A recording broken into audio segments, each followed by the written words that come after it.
So, Wonder Woman 1984 is the latest of the DC... I don't know what they call themselves anymore. Still EU. Is it? This is, well, unofficially still EU. DC... But they've kind of... I think they've more or less acknowledged the fact that it's called the DCEU now and said, okay, well, this is kind of it now. Basically, it's another DC superhero film, guys. Oh, there was the Michael Keaton Batman stuff. Do we need to come out and say that? That he's going to be the DCEU's Batman? No, he isn't. He's not? No. So what that was somebody tweeted he's the DCEU's Batman in Flashpoint. Right. But people misconstrued that as being he's going to be DC's Batman going forward, which the guy who made the original comment said, oh no, you've misunderstood what I've said here. This is me just saying for Flashpoint. Do you think that that's also him covering the fact that he's just given away the fact Probably. Because I reckon they might just do that if people like it. Yeah, because they're not tying in the Pattinson stuff, are they? No. What have you got to lose at this point? Just do whatever. If you're Warner Brothers at this point, just do whatever. People hate you anyway. Just do whatever, man. Talking about DC doing whatever, let's talk about Wonder Woman 1984. Yes. So, this is the second of the Wonder Woman films. I think it's like our fourth appearance of Gal Gadot as Diana Prince. We find her in 1984, kind of secluded from society following the past death of Steve Trevor. She's kind of kept herself to herself, and doesn't really kind of meet up with people. And this film's all about a guy called Max Lord, who's played by Pedro Pascal, who basically wants to have the power of wishes and the ability to kind of give people whatever they want, but also taking something in return. Oh, a little monkey's paw situation. Yeah, it's absolutely a monkey's paw situation. So, surely they should have called the character Monkey's Paw. there is a wishing rock. Of course there is. And the rock basically, like the Blarney Stone. It will give you what you want, but it will take like something. It will take something in return. Like a piece of you. Well, depends. Some people have some things. Some people have other things. Ooh. So, hang on. Is it like Project Power, where you get like everyone's got a different power? Yes, everyone's got a different thing that gets taken. Everyone gets a wish, and there's a point where somebody's like, "Oh, this is like that movie Project Power." So many people have got Ferraris or something like that. Okay. Because people have been like, "Oh, my wish is for a Ferrari." Yeah. Basically, I'm not sure what he's using that power for. He's kind of like he wants it just so he can have more power. And the film basically it follows him with this stone getting more power, Diana Prince getting Steve Trevor back. I won't tell you how. I think I know how, but it doesn't matter. I don't know if that's a spoiler. If it is real the way I've heard, then it's like... And there's something problematic about the way that he comes back. There is something problematic that realistically I understand, like Patty Jenkins has been like, oh, this isn't really a problem because it's just something that happens in this genre of films, but it is still problematic the way you bring him back because of things. It's the source code issue, is that right? Yes, I think. Yes. Okay. I think, yeah. Yeah. Oh, wow. Spoiler alert. So if you have seen source code and you know what the problem of that film is... I would love to, at some point, I would love to do a watch-along. Source code and 1984 at the same time. After you've seen it, even though, like, I'll get to this at the end, maybe we do a full episode on this, because I think there's a lot to talk about with this film. So, okay, so that's kind of the plot of the film. I think I've described that very badly. This has been the worst review we've ever done so far. No, you've told me... Right, here's what I know from what you've just told me. Maxwell Lord... Well, actually, you just called him Max Lord, but I've called him Maxwell Lord. Yeah. He's got a wishing stone, and he wants to give wishes to everyone because he gets more power from their wishes. And Diana Prince is working at the Smithsonian. I knew that from elsewhere. You didn't tell me that. And I actually got external information on this. I got that leaked to me. She's got to stop him, but also, like, Steve Trevor's back, but also Kristen Wiig's in this as she's got a co-worker. And she is basically this kind of, oh, nobody looks at me because I wear glasses and I've got messy hair. She's all that.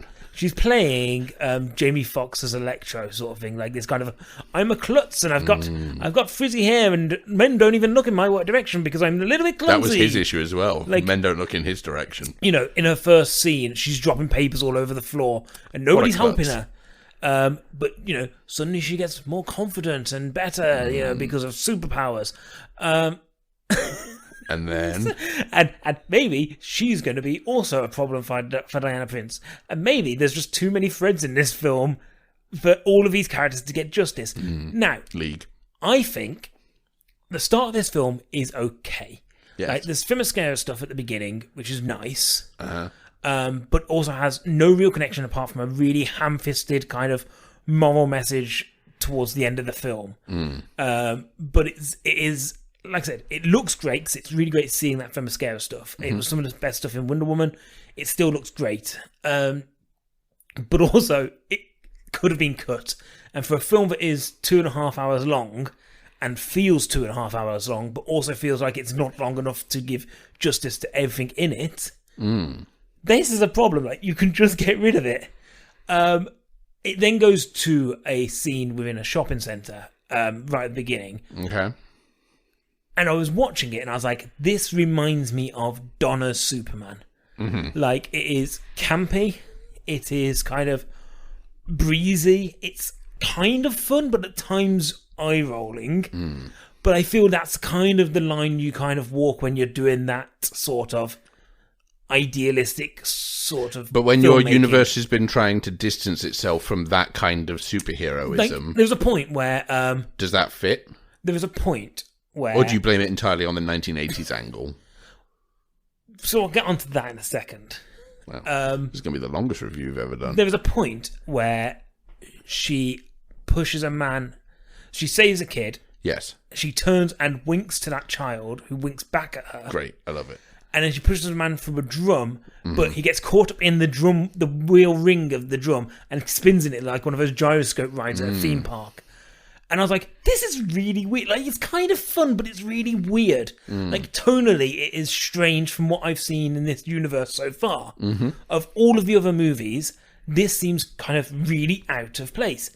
And is especially out of place in the rest of this film, because it doesn't have the same tone.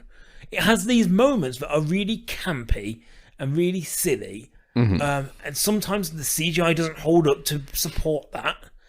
And it's really weird. And at times it has this kind of like darkness and it has this kind of heart. And I think Maxwell Lord is a very interesting villain because he's not a villain who... His end game isn't really to be powerful. He's a villain in essence of the fact that he just wants to win at something.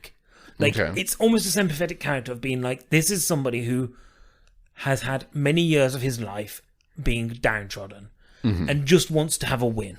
And he's found his way to do that. Through reasons in the plot, he's found a way to make it so he can win.